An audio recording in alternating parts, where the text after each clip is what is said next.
அது சொல்லப்படுது. முன்ன காலகட்டத்திலலாம் சித்தர்கள் காடுகளில் இருக்கும்போது நாயுருவி வேற பல் துளக்கிறதுக்கும் நாயுருவி வேர் அரிசியை சமைச்சு சாப்பிட்ருக்காங்க. அதனால இதுக்கு மகாமுனி அப்படிங்கிற ஒரு பெயரும் இருக்கு. நாயுருவி வேர் பார்த்தீங்கன்னா 2 வகைப்படுது. ஆண் வகை பெண் வகைன்னு சொல்லிட்டு 2 வகை இருக்கு. அதில் ஆண் வகை பச்சை நிறம் உடையதாகவும் பெண் வகை பார்த்தீங்கன்னா சிவப்பு நிறம் உடையதாகவும் அமைஞ்சிருக்கு.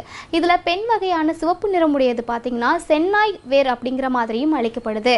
இதில் குறிப்பாக பெண் வகையை சேர்ந்தது பார்த்தீங்கன்னா சென்னாயுருவி அப்படிங்கிற மாதிரியும் அழைக்கப்படுது. ஸோ இதில் தான் மருத்துவ குணங்கள் நிறையவே இருக்கு அப்படிங்கிற மாதிரியும் சொல்லப்படுது. குறிப்பாக நம்மளோட முன்னோர்கள் பார்த்தீங்கன்னா இந்த நாயுருவி வேரை எதுக்கெல்லாம் பயன்படுத்தியிருக்காங்க அப்படின்னு பார்த்தோம்னா வசியமை தயாரிக்கிறதுக்கும் அதிக அளவில் வந்துட்டு நாயுருவி வேரை பயன்படுத்தியிருக்காங்க.